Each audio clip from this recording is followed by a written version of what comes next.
No, seriously, it's the monkey and the machine.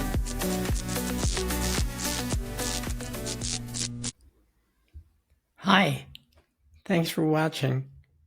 Today, I'm chatting with Dr. Alina Utrata. She's a research fellow at the University of Oxford and perhaps one of the most recognized names in the blooming critical text studies school of thought. She's a PhD in politics by Cambridge. She's a master's in conflict transformation at the Queen's University in Belfast, and a BA in history by Stanford University. Especially, I recommend you to check out her podcast, The Anti-Dystopians. It's really good. Hi, Alina. Welcome to the podcast. Great to have you here. Thanks so much for having me on. Yeah, it's a pleasure. I've been looking forward to doing this for quite a long time, and I know you're super busy, so I really appreciate that you took the time. No, not at And all. I'm excited. super. It's two of us then. Listen, I'm going to be all over the place because I have a lot of things that I want to ask you about. I do have my notes here. So if you see me turning to the left a lot, I'm not ignoring you. I'm reading notes, okay? I got it. I do the same. Cool. So the first thing, I love your paper on Silicon Valley's outer space colonization and the parallels you draw to the East India companies. Tell me a little bit more about that, space colonization and the East India companies. Yeah, I mean, it's a great topic. It's in the news, isn't it? Because Donald Trump just threatened to cancel all of SpaceX contracts with Elon Musk Yeah, after their fight, which is interesting because then people noted, well, if you do that, there are no rockets, American rockets from yeah, the NASA that could pick up anyone from the ISS. So we'll see how that goes. But yeah, so I mean, that's kind of the origin of what the paper came out of. I was watching SNL in like 2020 when Elon Musk came on and had this skit where he, as CEO of SpaceX, has a Mars colony that he's overseeing from Earth, I might add. Elon Musk is not in space in this skit. And it's his colony that his that he it's not NASA headquarters that he's at. He's at SpaceX headquarters in Texas, overseeing a colony that like Miley Cyrus and Pete Davidson are in, and there's some sort of accident and Pete Davidson is killed, and it was very. I was like, wow, this is literally just corporate yeah, colonization. So it got me really irritated that it was being mainstreamed by the likes of SNL. So that's kind of, yeah, so that's what the paper began as, was kind of trying to compare this to the history of earthly colonization and say, like, look, these guys like to say, like Musk, like Bezos, they like to say it's so new. They're doing something totally unprecedented. But actually, if you look at the history of corporations in terrestrial colonization, British India Company, Hudson Bay Company, but also, Philip Stern, the historian, has a new book, Empire Incorporated. He's like, there's hundreds and hundreds of smaller companies that go out, many of which fail, actually, in terms of being successful commercial ventures. But all of these merchant and commercial and private power, all of this is what spurs and catalyzes and instigates a lot of European and is an active agent in European colonialism. So yeah, so that was the basic idea, trying to say like these are not new ideas. This is an old history. correct, correct. Do you think history will repeat itself now in space with the big tech guys replacing the monarchs that were given the charters to I think these? I mean I think it's already happening if you look at like New York Times running headlines like 3D houses on the moon for civilians, which is crazy. I mean, I guess for me, there's like two questions. One is like, can they actually achieve what they say they're going to do? Um, yeah. And in that sense, on its exact terms, I think no. I mean, Elon Musk was like, we're all going to live in Mars. And like, Mars is inhabitable, but it's okay. We'll drop some nuclear bombs on it. That'll make it habitable. Scientists are like, that's actually not what happens when you drop nuclear bombs on things, and it doesn't solve the. Uh, so logistically and in its exact vision, I don't think they will achieve it. And even the moon, which is closer, I mean, I think NASA's I forget, spokesperson said something like, oh, we want lengthy amounts of human habitation. So the idea is like people would go live for 10, 20 years, but it doesn't seem likely that you could have permanent human settlements in outer space, even on the moon. That being said, Yeah. I mean, Bezos wants these like floating, orbiting kind of like ISS, like International Space Station structures, which Yeah. he imagines humans will live forever. Again, I think that's possible.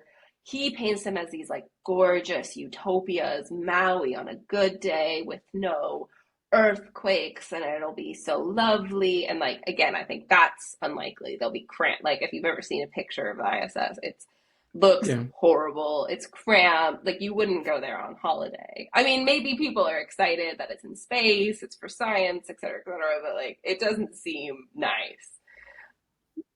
No, not So appealing to me. yeah, I mean, I have active desire to not go to space. I don't want to go. Um, so yeah, so in that sense, I think they won't achieve their goals in the exact ways that they lay out. But I think that they'll certainly achieve a form of political power, whether or not they actually achieve what they say they'll set out to achieve.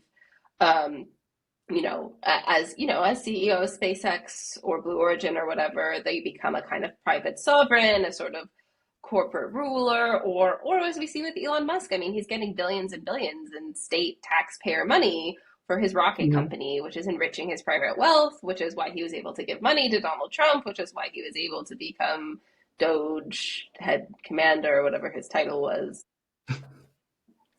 So this type in attempting, and I think this is what Philip Sturm lays out in his book as well. He talks about a lot of these colonial ventures that fail, and yet they establish these forms of political privileges, of legal privileges that then other people pick up and get compounded and result in all sorts of forms of political power. So in the attempt to become sovereigns, I think you definitely see that they will be able to amass some form of power, but the exact what the exact character of that looks like, I think, is to be determined. Yeah, absolutely. I do not have very clear for sure there is a profit motive. But if it's not that evident for us mortals at this point, I think the same as in those years of colonization, there is also a heavy, you know, ideological part to this drive. Would you say so? Yeah, I think so. I mean, I think when you get down to it, I mean, both Musk and Bezos, who are the biggest kind of Silicon Valley proponents of outer space colonization, their engineers are not political minds, really. So their political justifications or their profit commercial justifications are flimsy. I mean, Bezos has his whole like, oh, we're gonna get into economic stagnation, civilizational like stagnation, and that's gonna be the worst thing ever. He has a kind of like green. He juxtaposes outer space colonization with this like weird interpretation of green energy transition and the climate crisis. So he's like, listen, if you believe these guys, like we're gonna have to put solar panels on the entire surface of the earth to keep up with um, energy expansion. And you're like, what are you even talking about? And he's like, Yeah. that sounds crazy. So we gotta go to space. And it's a sort of like solutionism for climate change to go to space. And Musk does something Um, similar. He doesn't talk about climate change, but he's like, oh, we're gonna have like some apocalyptic event. That's why we need to back up human civilization in space. So they have these kind of political justifications. But if you think about like why they want to do this, and you really listen to what they're saying, they just think it's cool, right? Like they watch sci-fi as kids. Both of them cite sci-fi literature, Star Trek, Hitchhiker's Guide to the Galaxy, and so I think you can see this like political imaginary. It's captured them in this sort of boyishness. And it turns out when you're a billionaire, you can just like create your own childhood fantasy. Yeah. And so it's this, and I think too, undergirding it is this like implicit colonial capitalistic framework that they're really deeply entrenched in, that they don't really understand the traditions that their appeals are implicitly drawing from, right? Like when Bezos talks about economic stagnation, right? This is the classic kind of capitalist understanding of how society progresses is by expansion. So he's like, we need to keep expanding and extracting resources. Whereas others, would say, well, no, you can have degrowth, you can have sustainable communities. We don't have to have expansion. So he's drawing on these implicit kind of political ideologies, but I think at their core, what motivates them as people is this sort of boyish fantasy. Pew pew! Star Wars is so cool, and that's the true drive.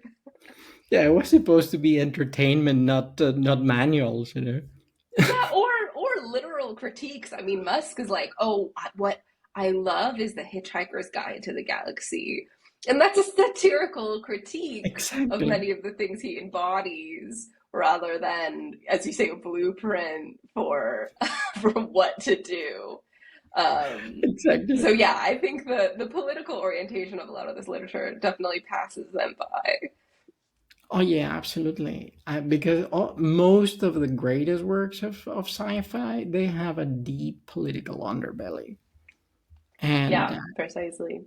if you see them as entertainment, yeah, you will be entertained, but maybe those things just go above your head.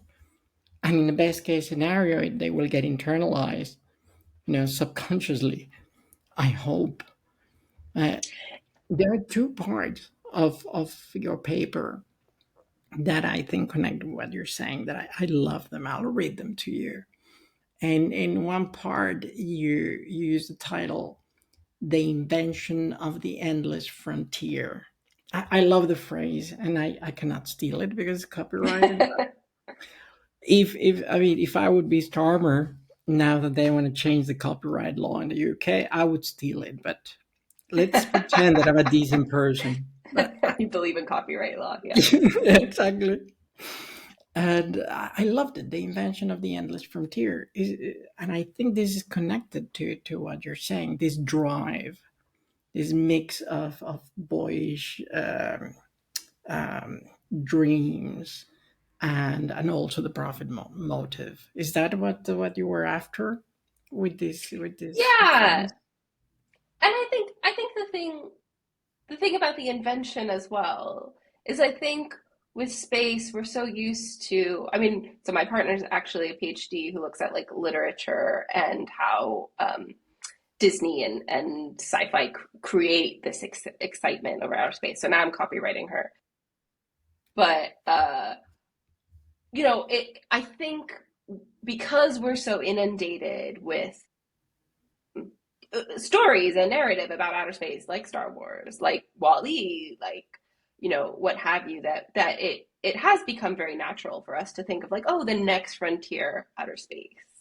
Whereas actually, when you think about it, that's crazy. Like outer space, when I mean, at least when I learned about it as a kid in like primary school, outer space was terrifying. It was like gaseous planets that have radiation, and Yeah, it kind of made you rethink human existence, this endless nothingness. It was really horrifying.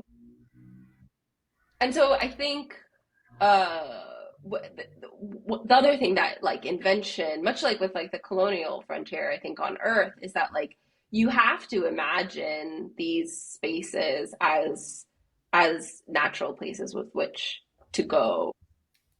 And it's not obvious that that outer space is the next frontier. You have to create it um, in people's minds. In the same way that I think, no one is trying to build an well, actually some billionaires are, but it hasn't captured public imagination to build an underwater city.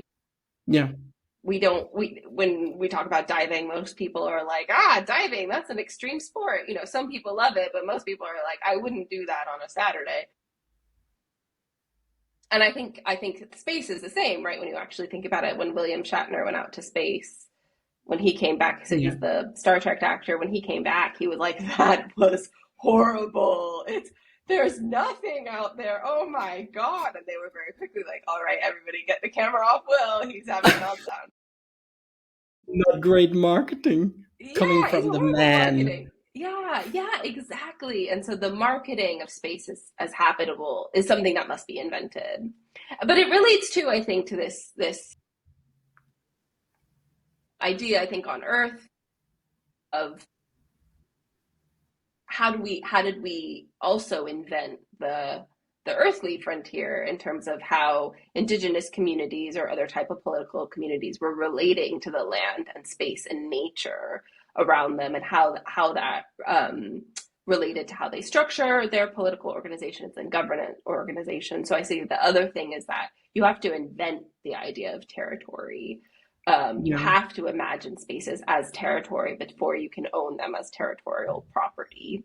And I think you see that happening in space in real time, where we're like, oh, the moon is a kind of like territory rather than light, in the same way that one has to go to natural spaces and say, like, oh, okay, this is territory now to claim it.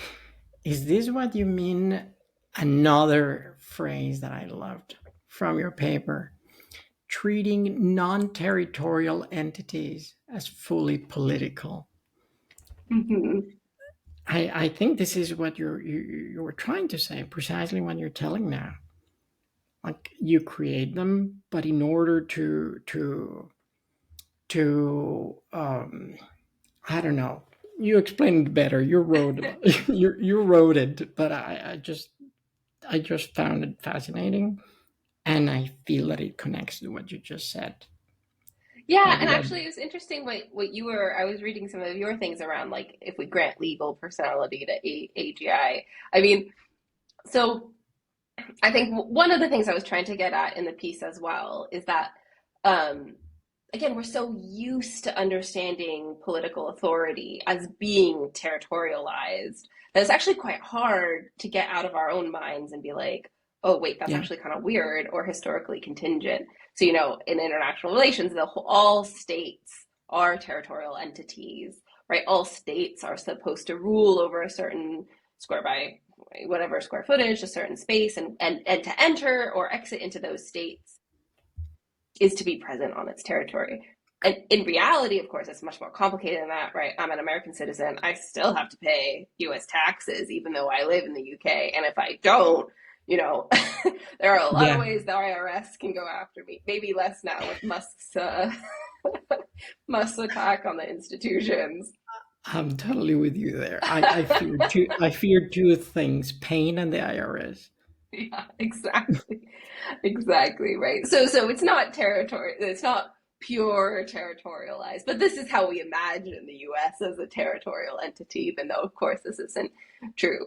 But in history, right, there's so many, as now actually in history, there's really pluralistic and diverse forms of political entities. So there are the company states, like the British East India Company, which was a ruling, essentially a quasi-sovereign, long before it was claimed to rule over territory. Yeah, Absolutely. exactly. And city states and all these things. So what I say in the piece is twofold about territory. So I'm trying to kind of unbundle how we imagine territory and or unsettle, probably, that's actually a good pun. Unsettle how we understand the relationship between territory and political entities. Is that it works for harmful purposes in two ways. One is that we miss the political character of corporations because they're not territorialized like states. So we all understand when a state rules or something and it does something bad, we're like, oh, that's bad politically. We believe we should have democratic norms, et cetera, et cetera. But when Yeah. corporations have forms of political power, we're like, oh, that's economics, that's private. Well, if Mark Zuckerberg wants to run Facebook as a petty dictatorship, that's fine, and I think part of the way it's able to corporations are able to obscure their power is it doesn't it's not organized in the way that we're used to thinking of political power. Whereas other kinds of corporations that are territorialized, mainly cities, right? Yeah. We do really think as political entities. And actually, I think the biggest pushback you see to these guys' project is when they try to create private city states. So like Prospera, the Innovation Zones, Trump's Freedom Cities, was one in Saudi Arabia, Neom. When we try to create private cities, people are very like, wait, no, that seems wrong.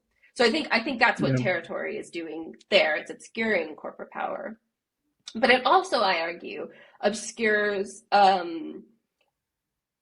forms of political power or forms of political entities that are fully political that we miss. So one is indigenous communities, right? Which do not, many indigenous communities do not relate to territory in the same way. They imagine,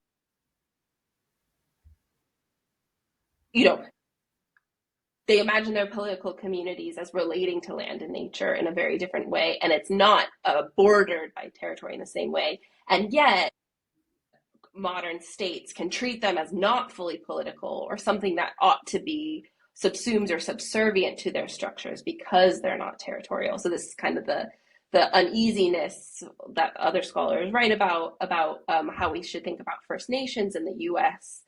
Are they outside or inside the U.S.? And part of that, I argue, is, or I mean, others argue, and I bring up in the piece and how it relates to outer space, is that we don't know where they are because they don't have territorial rule in the same way that modern states do, despite the fact that they are kind of autonomous political communities.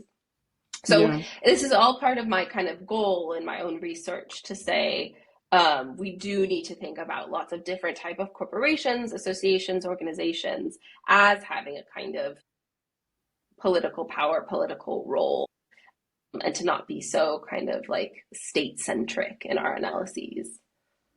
Yeah. Well, I was reading many years ago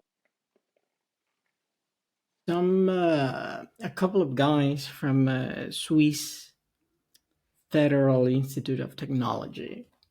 It may not be called that way, but two Swiss guys.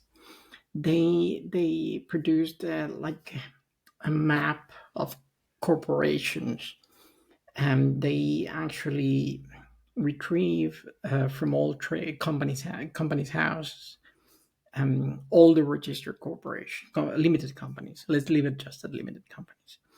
And then they checked cross holdings, and then they went all the way to a point where I think 40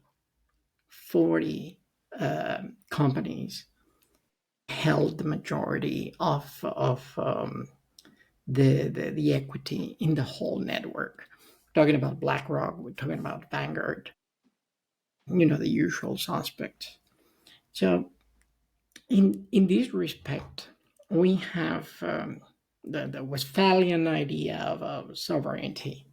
It's territory, nation, government, right? And as you say, seeing any entity that does not have these characteristics as inferior. And would you say corporations transcend that in the sense that they blur the lines of the traditional definition of Westphalian sovereignty? You have Apple with if you take their market capitalization and pair it with GDPs, Apple is bigger than Ecuador, and I think Microsoft than Paraguay. So is this part of the same trend, or are corporations, by the fact that they're not tied, again, sorry, not corporations, limited liability companies, commercial companies, are they transcending that definition and blurring the lines, but on the other side? Do you see it like this? Yeah, I mean, for me, I think that's right, but I think it's always been that way, and that we have a kind of again, the Westphalian ideal has never fully been how states or politics are organized. So Philip Stern in his book Empire Incorporated, I mean, he began, his first big book, Company States, was about the British East India Company. This book expands, but he talks about this concept of jurisdictional evasiveness, which is basically jurisdictional arbitrage, right? Like it's exactly what we're seeing with Apple, with all these companies where they jump jurisdictions, et cetera. So Yeah. he says with the British East India Company, they could pretend to be, I mean, claim, they're not pretending, it's true, but, they claimed at home they were, but, merchants, to the British government, and therefore they needed money, or like, don't regulate us, or we're not that important, we're just a commercial entity. Whereas abroad, when they encountered other political communities in the Indian subcontinent, they would claim to be a quasi-sovereign. They would kind of negotiate as, basically sovereign powers in many senses. And that ability to exist simultaneously in multiple jurisdictions was what gave the British East India Company its unique power. That it Yeah. was, it was both there and, it was nowhere really when we think about it, like where are corporations? And that seems to me exactly what we see with Apple and their tax evasion. And they're like, we're in Ireland, just kidding. Uh, We're in Bermuda, like just kidding. We're in Cupertino, uh, so there's nothing new under the sun, really. Um, and so yeah, so I think this is part of how commercial corporations, as you say, how they've always had their power is that they can transcend jurisdictions. But I also think too that it also points to, you know, uh, this idea of territorially bordered states is also an imaginary, that states have always, even though they claim to rule over territory, they have always also exerted power outside of their own borders. That mm, power, even their capacity to enact power, is not always determined by borders, right? Like we could see this with, um, you know, forced disappearances, U.S. extraditions, right? Like, or court cases, prosecutions, right? Like all sorts of states have ways of exerting power outside their borders, and always have, right? And so yeah, so I think I mean it makes you positive and, optimistic and pessimistic at the same time, because it's like, yes, this is definitely a problem, but I think it's always been a problem, and there have been ways of trying to address it. yeah. Um, it's funny because when you say something, it connects with my notes, and this is scary. Um, but when you talk about big tech, our big tech overlords enacting a kind of political power, I thought, well, isn't the commercial corporations always tending towards merging with the state, with the public corporation, if you want to put it that way? I know I may be wrong, like it's not a law of nature, but we've seen examples that the more important a commercial corporation gets, the more the state will search to go in tandem. So, what would be the difference now with big tech and uh, the, the the the British East India companies and all these companies, Hudson Bay, like you say, which were hand in hand with the state, with the monarch, and now you have big tech in bed with the government. What would be the difference now? Is it the technology itself that it's unprecedented what it does? Yeah, I mean, so I guess I'd say two things. The first is, I think, like, in, because I try to think about the political power of corporations, and often, the biggest kind of not limitation, but difficulty I come up against is like when this was really a corporation's power and when is this really the state's power? And I think it's true that like a lot of the power of these big tech companies that we see in the contemporary moment are aiding the state. So some of that is like literal funding, right? So like Elon Musk, SpaceX, or I mean, really all of his companies, Tesla as well, is getting subsidies and tax breaks. All of them are funded subsidized by state monies in the same way that, as you say, like colonial area corporations, British East India Company, Dutch East India Company, all of them are chartered, but also often given money by the state. Yeah. And then their actual actions are often aiding the state, right? So like Facebook and surveillance is like just selling that data back to, whichever 3-letter agency or et cetera. So they often work together, in the same way that like, say, British India Company and UK interests work together. But then they have moments where they're at odds. So I can't remember the year, but it's at one point, the British East India Company negotiate a peace with I think it's a French company state, even though their countries are at war at the moment, So then they kind of go off and do their own thing. And, at the very end, Stephen Press has a really great book called Rogue Empires, where he's kind of talking about the merchants and businessmen who are basically scam artists. Like, it's kind of crazy, these like private guys, like the Elon Musks of the 18th century or whatever, who go out and just like buy private sovereignty. So I don't think it was inevitable, that the British East India Company gets annexed by the state. And actually, when you think about the fates of other corporations, say Virginia or Massachusetts Bay companies, they literally, you can imagine the American Revolutionary War as a corporation rebelling against its home state. They transform themselves into colonies, from companies into colonies. So they become literally transformed from shareholders into freemen, like citizens of a community. And then they fight a war with their home state and become independent and start their own state. So I think so I talk about this a little bit more with the outer space context around like, will like Blue Origin or SpaceX fight? I think the same with the big tech companies, though, that like they're often aligned with state interests, but then they do have moments where they diverge.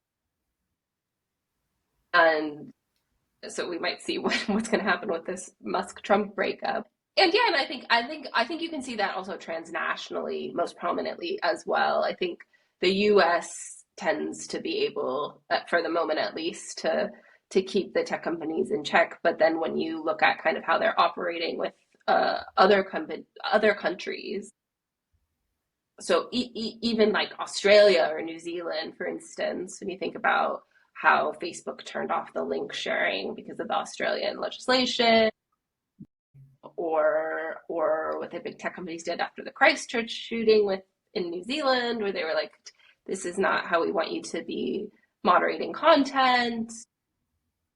Or even say like Facebook and Cambodia, they, downranking opposition figures right before the election, right? And what could those states do? The big one, obviously, in the current moment is Elon Musk and Starlink satellite in the Ukraine war, where he's, geofencing the Ukrainian military's ability to access the Starlink satellite communications to thwart a planned offensive. So you see, in that sense, like he's like very, in its most like obvious, purest sense, Elon Musk transforming himself into a geopolitical actor, to literally do something to stop an offensive, and then claim to have spoken to Vladimir Putin, blah blah blah, tweeting all these weird things.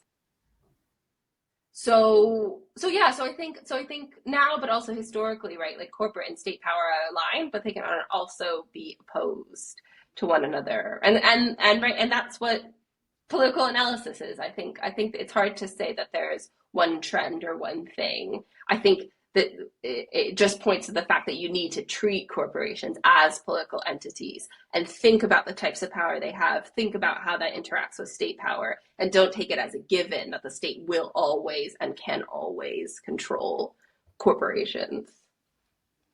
Yeah, very good professor.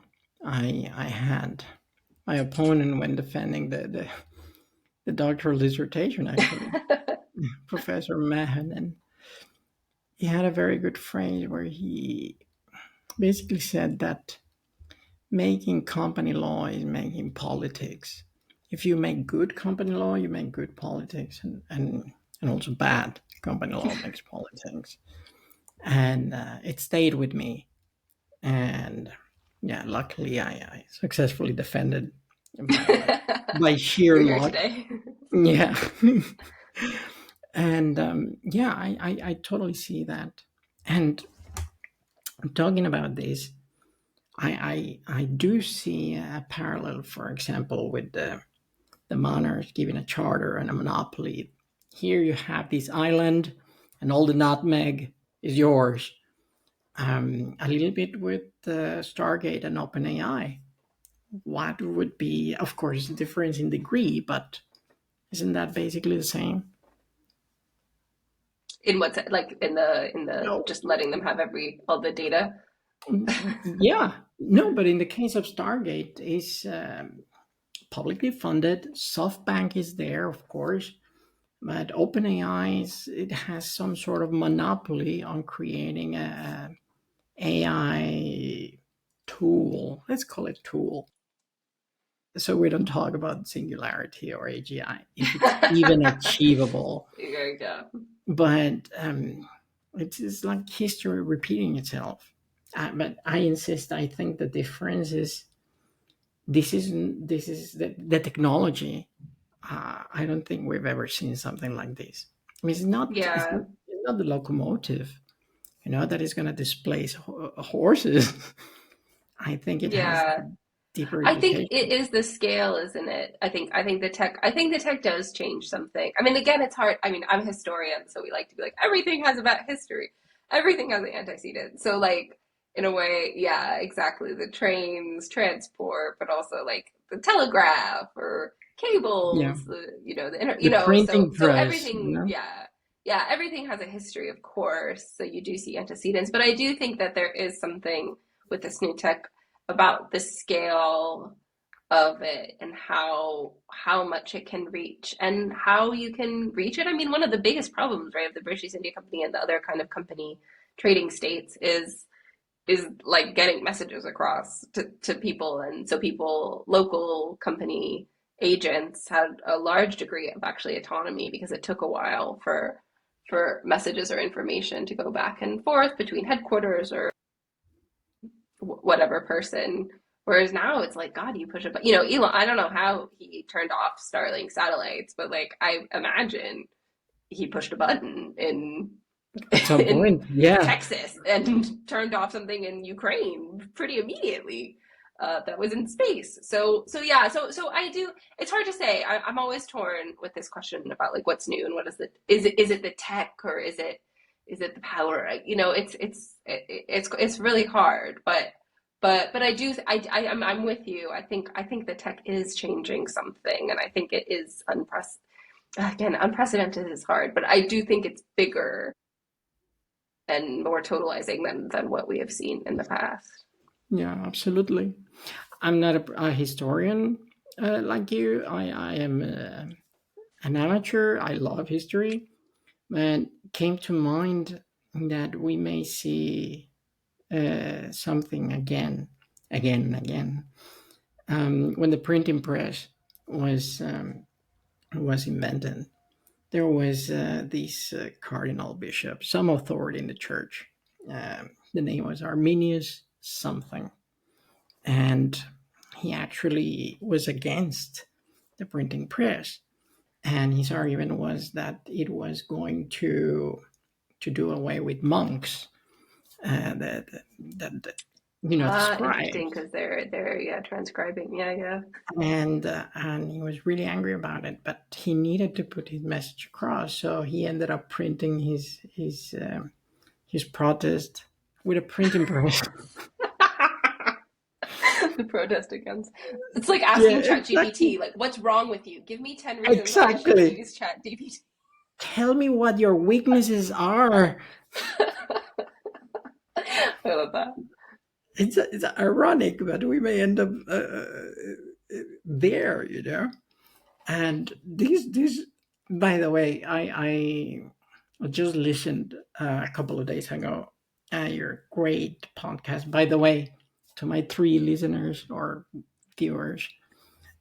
Check the Anti-Dystopian podcast Oh, by thanks. Alina. It's amazing. And That's so kind. once you get smarter listening to her, come and get dumber. Okay. I'm sure that's not true. So the latest one is with Dan McQuillan, and I was taking notes. I knew you and I were going to chat, and I have so many questions coming out of that single podcast. The first one, I'm not going in order of importance, but you talk about critical tech studies. And when I hear critical, I think of Derrida and, all the critical theorists.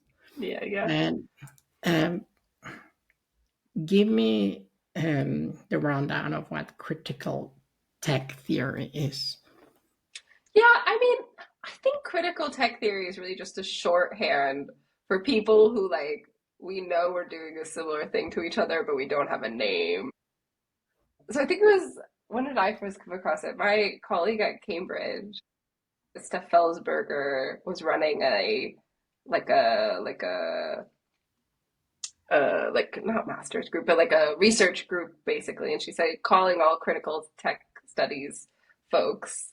So I think for me, I mean, uh, I think it's getting picked up as a name, whether or not people will explicitly or implicitly link it to the critical theorists in the Frankfurt School is another question. Um, but people who are, and maybe probably linked to because I don't want to call myself a science and technology studies, but it's quite similar. But people who are like critical of technology, critical of the existing ways of thinking about or critiquing tech, who are trying to find one another. I think there's a lot of really good critical tech theory, I should say, out there. But then there is a lot of I think like writing on technology that is pretty, I don't want to say moderate, but like a conservative critique of tech, if that makes sense. So like Shoshana Zuboff's surveillance capitalism, I would include in that, which is, Yeah. I mean, we can debate it. I mean, it's really good in terms of thinking about the surveillance aspects of these corporations, but then it's sort of like limited in how it's thinking about the harms as being democratic or like kind of public opinion engineering. So yeah, so I would say it's kind of like an emerging field. I think we're kind of calling ourselves that. Maybe some people are critical tech theorists, as a way to just kind of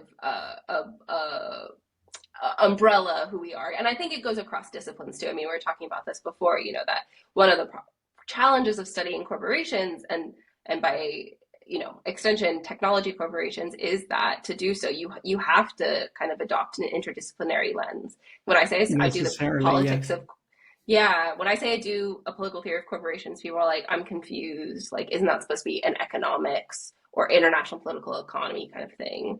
And I'm like, no, that's my whole point, is that like corporations are political entities, so you have to have a little bit of politics. You also have to have a little bit of international relations because they transcend borders, as we've been talking about, because they necessarily go outside the state. You'll have to have knowledge of the technology. You have to understand what is the cloud, how is the cloud different from other forms of technology? What is AI? So it's a challenging field in the sense that you have to understand the theory.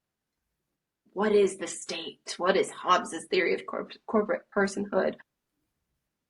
And so because of that, a lot of my colleagues are across fields. They're in geography, they're in IR, they're in math sometimes. So yeah, so I think it would be an umbrella term, but I think maybe rather than established, it's just being adopted. Well, now you being in Oxford, I think the Frankfurt School could become the Oxford School, and you could be the no? Oh, yeah, we'll see. I don't You want could to. be the Habermas of critical tech I studies. don't know if I would wish this upon myself, but as long as there's good critiques of Elon Musk happening, I'll be happy. I don't care where they are, but Hey, I, speaking about this, now that you mentioned Musk and Bezos and all these people, yes, they're hell bent on pushing this frontier tech. But and I'm sure as a Silicon Valley native, you've seen this again and again. Normal sidewalk human beings, mortals, as opposed to the titans of big tech. I've seen a lot of people who are really bullish, and I think they call themselves E oh, slash EAC, EAC, yes, yeah. accelerationists. What is driving them if most likely they will be on the losing side? Is it could it is it the same motivation, the same sci-fi motivation as Musk, Bezos, and Alman and the like, or is there some hope that they will somehow be brought into the ark, at least as waiters? Waiters. I'm puzzled by these people. Yeah, I mean, it's hard. So I grew up in Silicon Valley, and then I went to Stanford for undergrad. So I have this interesting background, as you know. I have a kind of insider outsider perspective, where either I kind of grew up on the edge of Silicon Valley, so it was kind of outside looking in, wasn't completely enmeshed. And I mean, really sad, the pressure cooker of like the local schools in that area have a suicide crisis because of the pressure cooker of what that community is like and how they relate to the world. And everybody's is just so hyper competitive and really kind of destroys or there's not space for a lot of types of meaningful like community building work. So yeah, I wouldn't wish a childhood in Silicon Valley on anyone, really. But yeah, so I grew up on the edge and then I went to Stanford. So it was kind of interesting because I could see what Silicon Valley and the tech industry was doing to the local community. So it was, my friends from high school, anyone who still lives in the Bay Area either works for a tech company or lives with their parents, right? Yeah. It's impossible to have a life as a young adult person because of how expensive everything is, because of the nature of what Oh the yes. economy is like. If you're a teacher or a fireman or any kind of useful job, I would say you're commuting 4 or 5 hours in horrific traffic because we don't have public transport, of course, Yeah. to areas that are being pushed further and further out that are affordable. So, but then again, I have friends at technology companies, various ones, who are living in luxury high-rise apartments and everything is delivered to them via app and things. And they are more or less aware. I think more aware now than maybe when we graduated of how that's impacting both kind of in a localized sense and the world at large. Um, and I think actually I was talking, there's a master's student here who's doing a really, really great research project about EAC and its uptake in Silicon Valley. I think you can create a distinction between like the elites, as you name them, people like Thiel, Mark Andreessen, Gary Tan, et cetera, and the general people in Silicon Valley, people who are coders or computer programmers and maybe are quite wealthy but aren't, they're not national household names, or maybe I don't know, my household's weird, but like known names among academics. So those people like Andreessen who are writing their manifestos, I think they do have. I mean, part of it is um, self-interest, right? Like the Techno Optimist Manifesto is basically like, let us do anything we want, Yeah. right? Like, let us develop technology with no regulations. And if you try to regulate us, like, you are stopping people from being saved by artificial intelligence. You're like, okay, so Yeah. what do you want? They're like, don't tell us what to do. You're like, right, that's like a very self-serving argument. It's like me going to my boss and be like, don't tell me how many articles to write, right? Like, Yeah. you know, Yeah. why am I arguing this? You know, I don't want to write that many articles. No, that's not true. I'm working very hard on my writing. I'm sure. Yeah.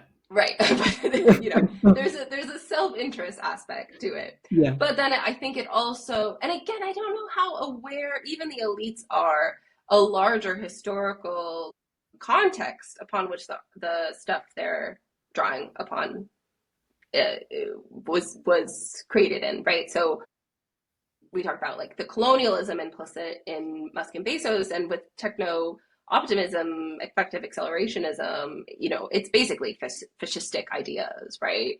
It's eugenics, right? Like all of these things. Like I saw someone who's like, AI can now analyze your face and tell you your job process. And you're like, Oh yeah, I phrenology did saw that, that. right? Like, Yeah. yeah, you're like, okay, this is new tech for an old thing. Eugenics, right? Like, do you want me to measure my skull for you? You know, so The Lombrosian man is back, you know? yeah, literally. And they're like, no, this time we're accurate. And you're like, the problem was never the accuracy. The problem is this is crazy. So, and I think Emil Torres and Timnit Gebru have coined this term test scroll to describe kind of what we were talking about, the origins of a lot of these stuff, and they relate to each other in different ways. So they call them a bundle: transhumanism, eugenics, effective altruism, now Yeah. effective accelerationism. They all draw on each other, but underneath it is this kind of, in a way, boring. I mean, it's an old idea. There's old things undergirding it. And I mean, Silicon Valley locally was the kind of place for eugenics and the progressivism. I mean, Stanford's first president, David Starr Jordan, is a eugenist, deeply involved in California's forced sterilization program. I mean, Hitler modeled his forced sterilization program on California's forced sterilization program. That's how kind of influential it was. So again, these ideas and ideologies have a long history. They inform one another. And actually, fun fact, California didn't officially outlaw forced sterilization until 2014. They were still doing it in prisons, right? So these ideas stick around for a while. Yeah. Definitely. So there is a history to it. How aware of or not are the elites who are actually writing in this tradition I'm not sure. And then amongst the mere mortals, you say, I think it's kind of like a fad. And again, people are more or less aware of the implications of what they're saying. I mean, it's kind of like reformer Pilates. I mean, all of a sudden everybody was doing reformer Pilates and you're not really quite sure why. And I think the same happens with kind of ideological ideas amongst folks in Silicon Valley. Like I remember my first year at Silicon Valley, I was at Stanford when I was an undergraduate. I was like a freshman and was talking to someone, and he was, of course, like majoring in computer science. And he was like, "What are you majoring in?" And I'm like, "International relations." And he's like, "But isn't that going to be automated soon?" Like, what? No, and I just was like, "Alexander Went, social constructivist theory." And they were like, "What?" And anyways, we're not friends after that. But I think for this guy, I mean, I don't really know if he I don't think he went to the library and read up deeply on ideologies and was like, oh, I understand the like background of all these ideologies. I think it was just like in his computer science class, people are like, we can automate everything. So much is going to be able to be automated. And so it's kind of a fad. And so I think, and stuff like the natalism stuff coming out. I mean, I haven't lived in Silicon Valley for like 10 years now. So I'm behind sometimes on the trends. My friends tell me about them. But I think the same thing was happening with natalism. I was getting people telling me like, we're going to these like parties and everybody's talking about like how we need to have children. And you're like, wow, sounds like eugenics. But they didn't think of it, like once you said it, they were like, oh, I see. But it was just sort of like, oh yeah, Elon Musk having a lot of babies. We like really value intelligence as a community because Silicon Valley is supposed to be so intelligent. Like we should have more intelligent babies. And you're like, who else has said that? Yeah. Yeah. literal Yeah. fascists who believe in racial supremacy, and they're like, oh shoot, yeah. So again, it's hard to say. It's I don't think it comes out of I don't Peter Thiel likes to say he's the philosopher king, but I don't think it's coming out of like academic philosophy, like people who are engineering this really deeply understood theoretical stuff. They're drawing from these. I mean, maybe Peter Thiel does. I mean, Absolutely. he of anyone understands the most of what he's doing and its past. But I think amongst the public and people who live in the valley, it's just sort of a trend. It's a fad. You say it, you don't really understand exactly what it means. Then, like 6 months later, a New York article comes out critiquing it, and you're like, oh shoot. Um, so that's kind of again Yeah. saying I haven't been there for a long time, but that's kind of how I understand the trends. Yeah. No, but I love the parallel with Pilates or bubble tea around here. That's the fad right now. Really, in And Helsinki, it's everywhere. uh, Wow. Okay. still, I hear is all the rage. That is so funny because my friends in LA are really into former Pilates. I didn't know how powerful they are. That's really, finally, we're yeah. not the last ones to receive a fad. Usually, we get excited here about things a decade after the rest of the civilized world.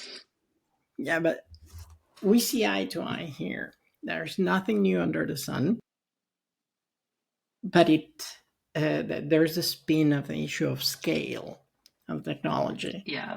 Now I'm gonna play a little game that it's gonna amuse me. I don't know you, but I'm selfish that way. Gonna read you a quote, and I'm sure that in 3 tries you will know who said this. Just listen to Okay. this morning myself.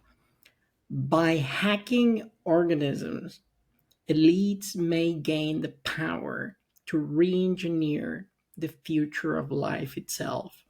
It was said in a forum around Switzerland. Again, by hacking organisms, elites may gain the power to re-engineer the future of life itself, and said it with a positive note, like we Yeah, like have this the is I possibility. mean, there's so many candidates for who that could be. Yeah. Like, I want It, if it's Swiss, I want to say it's Teal, but I don't think he's been speaking publicly recently. no, he Is it the hasn't guy who's been. drinking his son's blood? I mean, all of these. Who's that? Come on, come Oh, he's on. the one. He's the Silicon Valley. What's his name? And he's like, I want to Oh, live forever. Brian Johnson. Yeah, No. yeah, yeah, yeah, yeah, yeah. Oh my goodness, the don't die guy. Yeah, I yeah. it's so spooky. He's measuring every night his erections. I, Did you and the know poop, I that? mean, the poop gets me. That's what gets me. They have I a new, I saw there was like something, a new kind of toilet that will like scan and upload all your poop and like analyze it and like give you health things. And I'm like, please leave something just what alone. we needed. Please Just let what us we have needed. My some goodness. dignity left as humans. I beg you, don't surveil us anymore. But no, I don't know who's the quote. That's Yuval Noah Harari, the World Economic Forum Oh, guy. Sapiens. Oh, yeah, Yeah, yeah, the yeah. Sapiens guys and the Homo Deus. Sapiens was, you're a historian. Sapiens was faulty. Let's agree on that one. That's a nice understatement. But then when he followed up with Homo Deus, I was like, oh yeah, come on, man. We all saw it coming that you were going in that direction. And what I'm surprised is that he is not leading, he's not the pope of the transhumanist movement. Well, maybe he is, but he's not that photogenic. And I this obsession with transcending humanity, it's puzzling for me.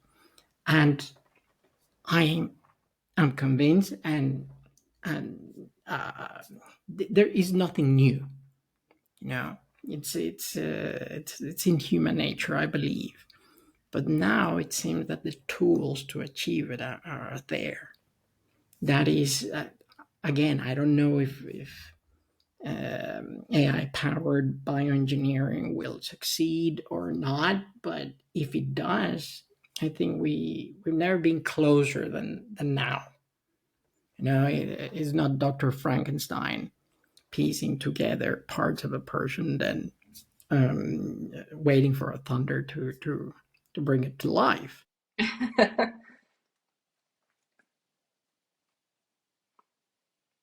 In this respect, let me go back to now that I yapped a little bit. Um, Dan in your podcast said something that really caught my attention. He called AI precarization technology, which I think is spot on.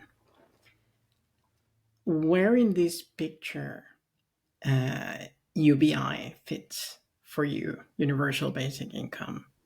Is it part of the precarization nature of this technology? Is it a byproduct? Is it the last hope so we don't end up as meat batteries? Universal basic income, I like it as a policy, it in general, like as, but what's the word? But not because of technology. I just think it's a good policy, right? And I was that, Silicon Valley loves to talk about UBI, UBI. They're like, AI is going to destroy everything. That's why we need UBI. So I was shocked when I was in my master's I did in Belfast and I went to a talk about UBI and I thought, oh, they're going to be talking about Silicon Valley.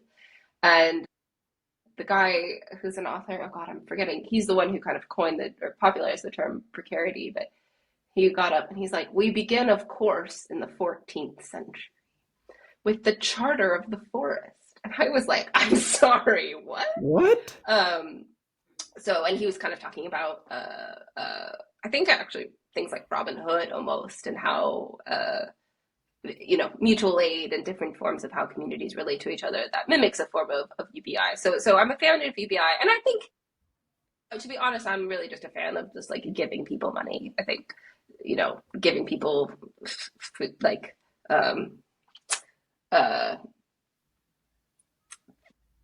what do they call it? Like things that are limited or like tested, like you can only buy these kinds of groceries from this types of things. I mean, people know Mm-hmm. what they need. It's the same with like giving to unhoused people, right? Like just give people money. People know what they need. And it was a good study that's like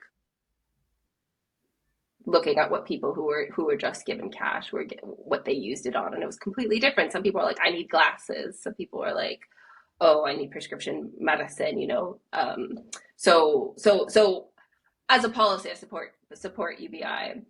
But I think UBI won't solve the political problem that comes with, I think, what AI does and represents, but also a kind of deeper problem within our communities and political systems, which is about power and about how things are decided and things are organized.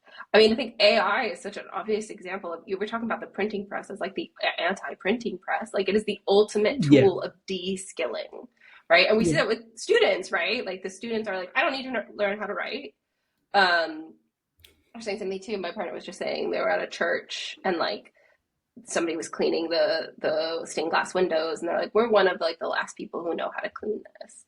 And you're like, oh God, like these types of knowledge and skills are not being preserved. Mm. And AI is just like, it's like, oh, we need to do something. That thing costs money. Let's put AI at it anyways. So like the Bodleian libraries here at Oxford just have a huge agreement with OpenAI to do something about AI and like scanning. I don't quote me on that. I don't really understand what the actual idea is behind it. But they're like, oh, AI will be used to like scan the documents. Like, do you think archivists and librarians don't know how to archive documents, right? Like, Yeah. we have these skills and structures and tools. You just don't give them money and resources to do what they need to do. And actually, just Yeah. a small plug for archivists. I mean, the single most impressive department, I think, at Stanford University is the archives unit. They basically run like a CSI lab down there in terms of the things that they need to, because of the stuff that they get, cassettes, VHS, all these CD-ROMs that they need to archive and preserve for generations. My And their goodness, that's a search Stone tools. Age technology. Yeah, no, really. And they have to have each generation of it, really, because you can't just be like, oh, no one does that anymore. You never know who's going to give you what at the archive. And then to think about how to preserve it for so many generations and how to search it and make it accessible in public. And their tech is incredible. I mean, the Stanford SearchWorks, like our library and research search tool, was coded, it was created in-house, and it is one of the most, I mean, if anyone has ever tried to use a university search tool, they know that, like, God, they are cursed. They are cursed. This Yeah. was the single greatest thing, the SearchWorks tool, and it allowed you would search a book, and then you could look on either end, like what that shelf, what the books would have. It would like bring it up, and you could like browse the library in that way, right? Incredible. You have to, as an archivist, or a librarian, have knowledge and understanding of what this resource is and what a good tool would look like. And AI is, of course, none of that. But it's sexy, right? It's really sexy to be like, oh, we'll have an Yeah. LLM solve this problem, and that's why the money can go to them. So I think in the conversations with Dan, we were talking a lot about like the big problem is like we need to like repair and invest in infrastructures and in local communities so that like we as communities can make decisions and things aren't just imposed upon us.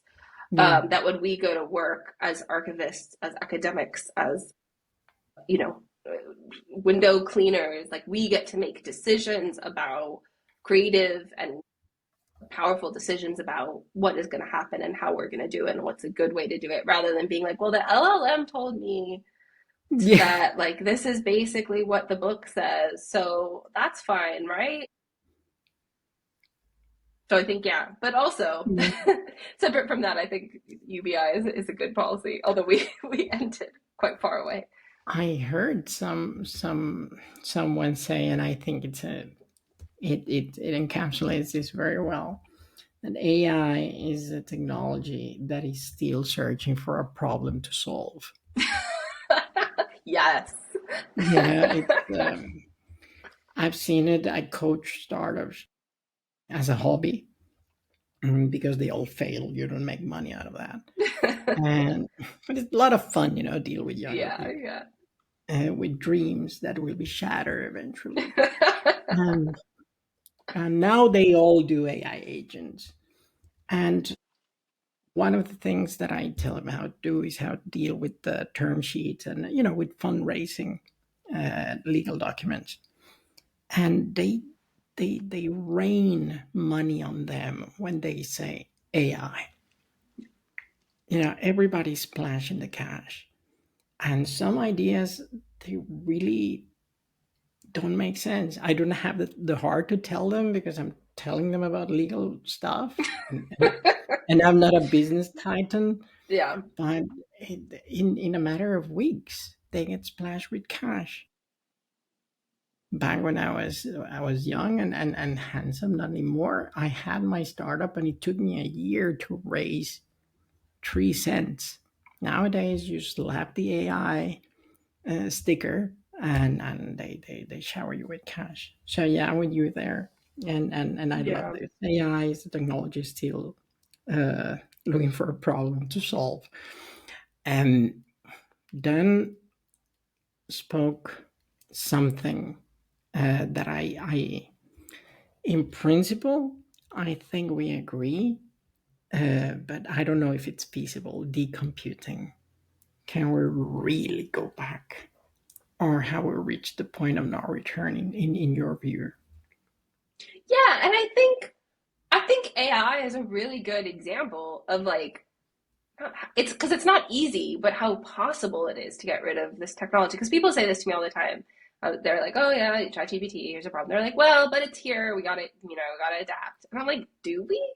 I mean, the LLM technology, like something like the cloud, like if you're like, "Oh, let's like get rid of cloud computing," you're like, that is deeply, deeply entrenched in the architecture of the internet, the way corporations and states run. Like if we really want to get rid of, I think that would be technically very, very difficult. Mm. Getting rid of LLMs, getting rid of LLM chatbots. Like I could not imagine from a technical specification anything simpler. But I mean, that will not always be the case, as as you've seen, right? Like, it's being heavily marketed to companies and corporations, and they're being encouraged to integrate them more and more deeply into all of their infrastructures. So like Duolingo, for instance, has just Oh fired yeah. most of its human employees, and they're like, it's all going to be AI. They're like, okay, well, the AI isn't going to work. Like these LLM chatbots aren't going to be as good. So what is going to happen is you're going to have to need to rehire all these people. Rehire, yeah. Yeah, but you won't have kept the knowledge. You won't have kept the structures. And this is kind of what Dan was talking about as a tool of precarity. They're going to be rehired not to create a product from scratch where they get to make decisions and think about how to structure this in a really good way. They're going to be hired to babysit the AI. And it'll be more expensive because AI is expensive. This is just benefiting, as you were saying, this is a capital cash grab by venture capitalists to support the cloud computing industry, right? Like the people who benefit from the adoption of AI are not the companies. It's the cloud companies that will make money when their computing bills go up. And, the venture capitalists who gave all this money to these people, you just see will pay, they'll get paid out with their Class A investments or whatever whenever they sell their stocks, and then more and more people will buy the stocks of these like crazy AI companies, and then eventually they'll fail because the technology doesn't really work, and the people who will be left holding the bag are like normal average everyday people who were like, oh, let's buy some stocks in this company, it seems good. So I think there's a kind of wider structural issue to the way venture capital also works. But yeah, but as a technology, it's not actually very difficult to turn off. And in fact, we don't even need any new tools. People are always like, oh, well, law can't keep up with tech. Like, as we're saying, all you have to do is enforce existing copyright law, right? And it makes LLMs impossible, right? Like Nick Clegg said the other day, he's like, well, if we enforced copyright law, LLM AIs wouldn't work.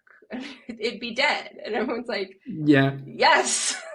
By the way, how is the fight against the UK changing the copyright laws in order to let the big AI? Yeah, precisely. And I think again, it's kind of hard when people always talk about reforming the House of Lords, but then the House of Lords does something good and everyone's like, shoot. But Keir Starmer is as I talked about with Dan, Keir Starmer is a huge believer in AI. He's like, no, it's fine, it'll be fine. And so there's a law going through. The House of Lords keeps rejecting whatever the AI copyright law is because they're like, no, these companies need to disclose where their training data is from. Basically, to be like, we need to know if they broke the law, if they broke copyright law training their data. So I think it's like 4 or 5 times that they've said no. So yeah, and in the US, the US Copyright Office also said that using people's data for training LLMs is not fair use. Reddit got fired, right? The patent guy? Yeah. Oh, in really? the US. Yeah. I think the next day when that report came out, goodbye. I read. Yeah. Well, we'll see what happens now that Elon Musk has been ousted. But yeah, of course, the state is interested in protecting these people. But Reddit just filed a copyright lawsuit against, is it OpenAI or Anthropic? It might be another AI company, basically saying like, you scraped all of our data without our consent and used it to train models. So all of which to say, right, there's technical tools available to turn off AI. There's legal tools available, but the political will, I think for me, that's what's up in the air, right? So technically it's feasible. Legally even, there's a clear pathway. Oh yeah. But, the state is interested, right? Like Donald Trump and Doge are like huge AI fans. Keir Starmer here loves AI, thinks it's a solution for everything. And I think the public is on the fence. I mean, a lot of people I talk to hate AI, but feel kind of like fatalistic about it. Um, or they feel like it's inevitable. But a lot of people really, really don't like AI. Like I think the public I mean, especially from the artists, the workers, I think people Oh yeah. understand. Uh, Creators are getting shafted. Um, yeah. So I think there's a sense in which people understand why this is a problem. I don't think they can rely on the public to support them with AI, but at the same time, powerful interests that be are there. So is it feasible, technically and legally feasible to get rid of AI? Absolutely, especially where we are with the tech at this point. Is there political will to do it? I think that is the true problem. And that's kind of what Dan was talking about with decomputing, is that yeah, like decomputing is not just about tech. It's not just about like a technical thing. It's also about how do we localize power? How do we reinvest in our communities? How do we create communities of care that that's that have to be integral to resisting technology. yeah, yeah. Actually, it's so good that you brought up the LLMs, a specific part of AI, because today you publish on your Substack, I think, Yeah, yeah. the Anti-Dystopian's Guide to Generative AI for Students and Teachers. But before I ask you about that, you make a very important distinction there at the beginning of your piece that I think many people miss: the difference between generative AI and extractive AI. Because I would say the tools to stop generative AI are there. They circle around the rights of creators, the output of a human. But extractive AI, do you think has the same? Do we have the tools to stop extractive AI? Not from a technical Yeah, that's a good perspective, from a question. political perspective. Yeah, because yeah, in the piece, I'm trying to, people are always like, "Whoa, AI! It's the like GPT chatbots are so amazing." But then one of my friends and colleagues at Cambridge, Mira Moding, they do the intellectual history of AI, and they're like, people always forget Google Maps is AI, right? So for every autonomous vehicle, there is also Google Search, which is technically, or Siri or something, which is technically a form of AI. So it's this really large umbrella term for a lot of different technologies, all of which have a lot of different problems associated with it. So I think with generative AI and like these LLMs and the hallucinations and they're like giving you crap, I think Columbia journalism, I cite it in the piece, did something where they're like Grok is wrong something like 90% of the time, something crazy. They do it by the models. So that's just like very obviously, and as you say, kind of almost easy to get rid. I mean, at the moment, right, that like LLMs at the moment are quite simple, where the other types of technology, and this kind of goes to the basis of like my other work and probably yours as well, where other technologies are more difficult. They're more deeply embedded in political and corporate power systems. Their impacts are more difficult to discern. So even for like information retrieval, something like Google search, Safia Noble's excellent work on like what sorts of information or stereotypes or forms of power does Google search algorithm reinforce, right? So even something, or say the Google Map example. So like when Waze became popular, which was supposed to give you the like no traffic route to maps. Local communities started complaining where they're like, previously this was a really safe suburban street. My kids would walk to school, and now we're getting people going 100 miles an hour down the street because of Waze, or it's causing traffic and new patterns that like city planners hadn't planned for, right? So even and that's not specific to AI necessarily. That's like all forms of technology have political impact and are created in different political ways, right? So like why we invested in, you know, the nuclear bomb or something is political. Like why certain technologies were able to be developed and not others is because we allocated resources to certain technologies, often weapons of war, right? And things that are, that other people would want are not. There's a really good video I watched the other day that was like this guy and he's holding his dogs and he's like, I don't want AI. I want my dog to live as long as me. Like, research into that, please. And you're like, yeah, it actually gets to a really core fundamental point, right? Which is like Yeah. technology is political and what we put sources to. I mean, you can see that in the US, what they're like canceling HIV research, canceling medical research, right? Like these are political decisions about who gets to live and die. Yeah. So science funding and technological innovation and who they're, who creates them. I mean, things even like there's something like some technology that your mouse can sense if you have the early signs of Parkinson's with a tremor. And it's like, okay, Mm. well, then the company has a decision. Are they going to like make that free for everybody send it to doctors, or are they going to sell that data to insurance companies? Right. Exactly. So at every level and every aspect of technology, of corporations, of state funding, of universities, politics is everywhere, which is basically to say that yeah, it's harder, that it's more complex. It's not as easy as being like, no, get rid of LLMs. And that's kind of the core thrust of my research, which is like, how do we think about the power of technology, especially when it's located in corporations, and how, and that means that we can't just be like, oh, well, things progress naturally.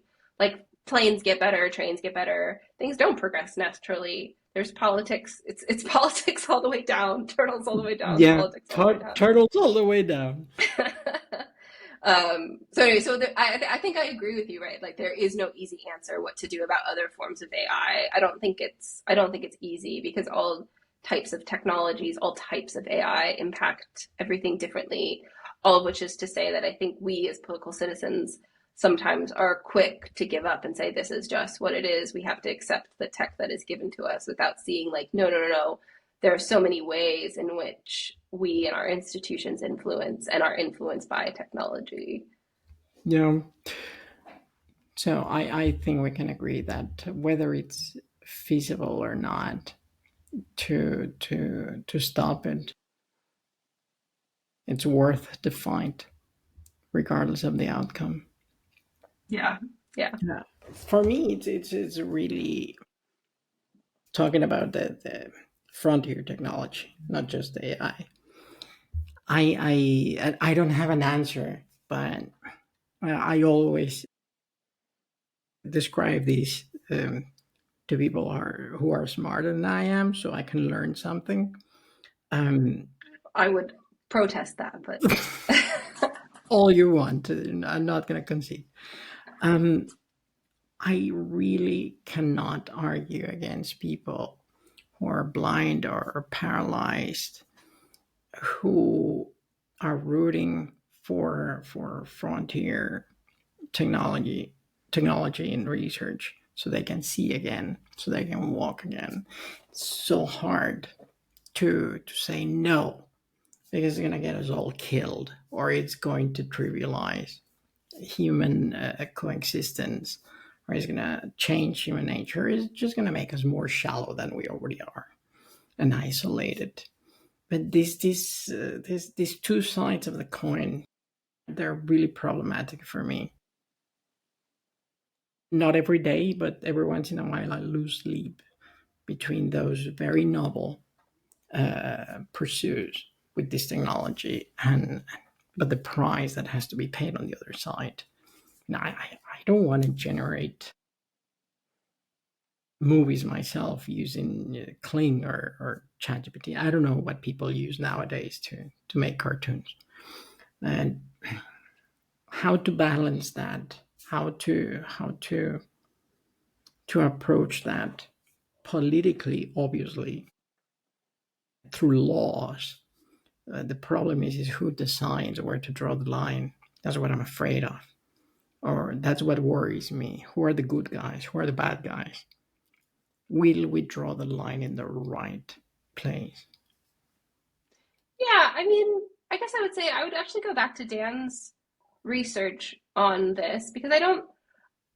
I think it's more difficult than like two sides of a coin. Because so Dan's book, which I highly recommend to everyone, The Anti-Fascist Approach to AI, Resisting AI. I'm gonna catch a You know, copy. yeah, it's fantastic, really, really good. And he wrote before kind of the ChatGPT hype, so well, maybe it was right on the edge. Um, but he goes through kind of the medical advancement claims that people, both LLMs, but also other types of AI, make about like, oh, like AI will like make it easier to like spot cancer or something. And he goes through and is like, actually, none of that's true. Like the medical benefits of a lot of this technology are overhyped precisely to get funding. And so it doesn't mean I think resisting AI or AI technologies doesn't mean resisting medical research or medical innovation, but just a way of doing it. And often, actually, I think um, uh, uh, doing it in a way that's more effective, right? Like I think the Yeah. medical industry, just as much as academia, as Duolingo or something, is just as susceptible to the hype, but also chronically underfunded. And so therefore the same dynamics that exist in other sorts of industries are happening in the medical industry, where it's like, actually, we don't fund enough psychiatrists. So like, here, talk to this chat bot. Or actually, like, yeah, we don't have, the NHS doesn't have the capacity to like get your kid in for an eval. So like in the meantime, here's an AI app that might be able to do something. And it's just papering over, as Dan says, the deep structural inequities, which a true public health commitment, uh, you wouldn't need AI if the NHS was running well, because it would just be running well with humans who understood uh, uh, what was needed and what was needed to do. Um, and I think the same with technological advancement. I'm not like against technology. When we talk about like, you know, preventing births or gene editing therapy and stuff, these are things with like kind of deep ethical, racial, gendered baggage. But that's different than saying like, oh no, but we should like somebody should have a bionic arm. And I think that's part of the problem with the critique of transhumanism and stuff, where it's like when the ideas about engineering a better human race, arguing against them sounds like you're arguing against glasses, right? Like, which is like helps a technology that helps people see. So I think you can disentangle the two. But the third thing I would say is that then there's also kind of deeper underneath that a technological solutionism idea to health problems that again is not helpful. So like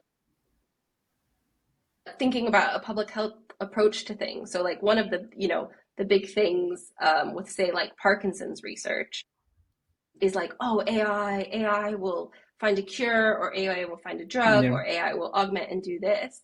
Or actually, like, we know that Parkinson's is caused by like pesticides, right? And that there are these certain communities that are exposed to these types of, I think Politico did a feature on one Dutch scientist or something who's like going around like a crazy person being like, it's a pesticide that's causing it. And it's toxins. And so, if we really cared about people being healthy, we would ban those toxins and we would make sure they didn't get into the water, and we would prevent people from getting Parkinson's before they even had it. So again, the kind of right. So of course there are things, so like there are diseases or issues in which, like, yes, technology can be beneficial, but I also think that an emphasis on technological solutionisms to problems of public health misses the ways in which our community allows us to consume cancerous things, allows us to be exposed to all sorts of things, and that there are ways of organizing our communities and prevention that will promote human flourishing and promote healthy people much more than, you know, giving a bunch of money to the pharmaceutical industry to solve a mental health or health crisis that they know what's causing it and just aren't willing to prevent. So again, this is not a for or against, or just a, it's just a plea that things are more complicated than I think technology, preventing technological advancement harming health. Yeah, there's much more nuance into it. I liked when you said now, which echoes what you discussed with Dan. It's not about stop doing it, but doing it efficiently, in a smart way. Yeah, and making sure people benefit. I mean, I mean, I don't want to speak for Dan. Like, I myself, I'm not anti-technology. I love my AirPods Max. I love my my, well, I have a love-hate relationship with my Apple Watch. Like, I definitely love my reading glasses. Oh my God. Like all Hey. academics, you forget the simple technologies. Um, you know, so I'm not anti-technology, but I think technology is political and that we need to think about all the ways in which we need to make, you know, it's, you know, we're so used to Google being like, here's the product. Google search is worse now than it was in the past because Google's, you know, in the court documents, the court case against Google, they literally said, oh, if Google search is worse, people spend more time on it and they see more ads and we make more money, right? So technology is not an inevitable march towards progress, right? Like they're deeply embedded in profit models and commercialization and corporate power.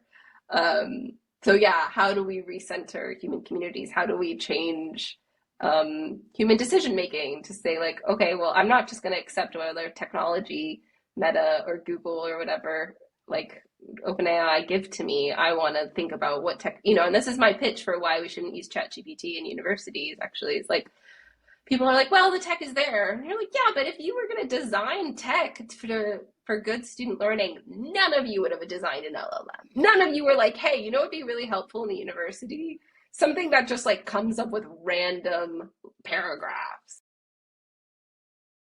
So yeah, how can we be more involved?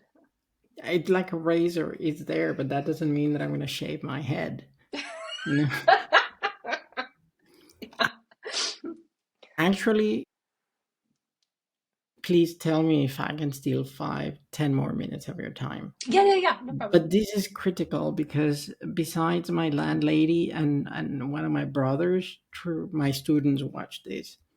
So what you speak about in the guide to Gen AI for educators and students, is it already transforming this technology, the education?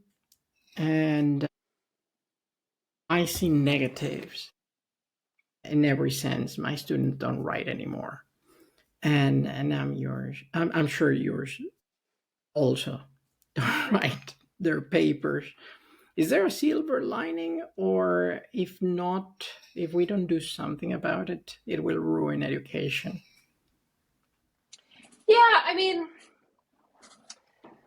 I think I try I try to make I want to have the conversation be about the core of a real issue, and I try to be skeptical of like hype and panic because I think the narrative that like students aren't writing anymore or like students are just cheating everything feeds into the, you know, it's a bit like Shoshana Zuboff's critique where you're like actually the tech companies really like it. They're like, look, everyone's using our tools so much, they love it. It might actually undergird, like, undo democracy. They love our product so much. Whereas I think I see a range with students, and actually, there's some really good student journalism where yeah, I think almost, I mean, I think most of them are using it, and what capacity they're using it differs from just like, I have students who are like, I asked it what Rawls would think about like the local, today's headlines, where you're like, no, that's not like the technology isn't good enough for that. But then you're like, oh, but they are thinking, like they are critically engaging with the course material. So it's not undoing their education from, the thing that really worries me actually is students are using it to outline and think of thesis statements and arguments rather than writing too, because that's impacting their critical. They're outsourcing their critical thinking skills. Yeah, exactly. In ways that I think like, when you're learning to write, you don't realize that all components, that all of it is part of a creative process, that all of it's part of a learning process. But that's not a difficult challenge to overcome. That just means like we need to be more explicit and intentional with students about like, why are you here? What are you learning? Why are you asking us to do this? And I'd say with the cheating crisis, it's like students who want to cheat will cheat, right? Like they don't need an LLM to cheat. You can just ask your roommate to like do your essay for you. Yeah.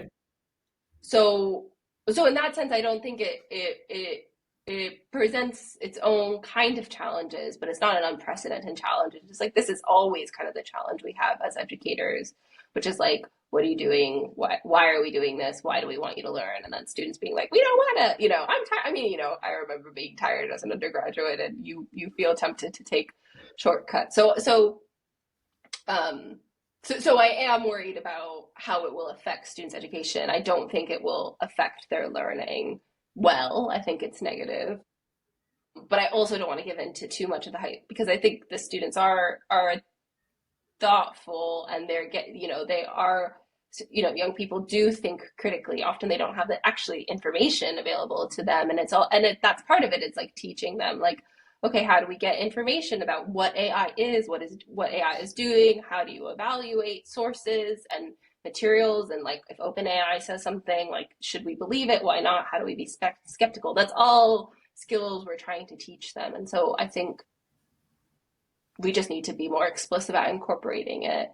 And then in terms of how it's going to affect higher education as a system, the thing I really worry about is the AI agents and the copyright stuff. So it's not that students will just give up, right? Because there's always, we can always make a pitch for like, why learn to write, why learn to read, why learn to code, right? I think those arguments, we need to do it, but the answers are there, and the reasons why they should continue to learn them are there. But the universities themselves making partnerships with OpenAI, uploading our material, right? Again, to go back to copyright, our Yeah. articles, our lectures, our notes, to create AI agents that will then teach the students, that will make us more precarious, because they're like, oh, we don't need you to lecture anymore. We like uploaded your course material and we create an AI agent, right? So it goes exactly back to what Dan is saying. That's what worries me about what AI will do to higher ed. It's not a kind of moral panic around a cheating crisis.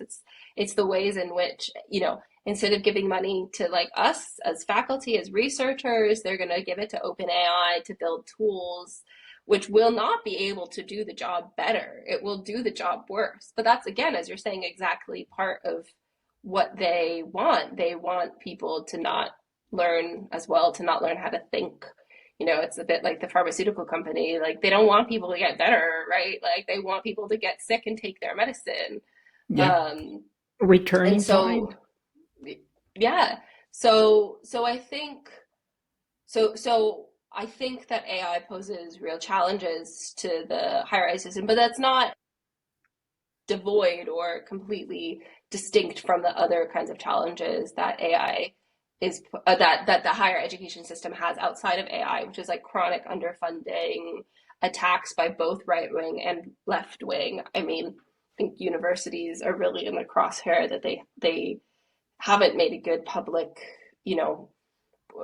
or that there needs to be a better public explanation of what we are as public Yeah. institutions, the value to society, what academia does. We're both total lefties, but also too elite, and that these two things. And in the U.S., captured by corporate interests, right? Like Harvard and Columbia are just hedge funds with libraries attached. And that's part of why Mm. we see the militarization, the police on campus, the repression of protesters. All of these things are furthered by AI, but they are also their own deep core crises. So I think we can't uh, uh, when we talk about the problems that AI poses for the university, I try to bring it back to those core fundamental problems, which is not students cheat sometimes, but like university institutions are being attacked by the right, um, and we need and are not being rescued by the left, and we really need to think deeply about how this will affect society at large. I think that's a fantastic and positive way to end the, I hope, part one of our conversation. Let's not fall for the hype, and let's not run around clutching our pearls and crying wolf. I think it's a balanced position and it's a very positive one. Oh, fantastic. Well, thank you so much for having me on. This has been such a No, fantastic conversation. all the pleasure was mine. And if it wasn't too painful for you, I hope one day you can return and tell Yes, us more. definitely. I'm on a hiatus at the moment because of my poor writing goals. But yeah, when we start up again, um, you Yeah, should please definitely come do. on, Well, just especially wait to after the discuss your summer. fantastic book, Oh, come on. which Yeah, I need to. Yeah.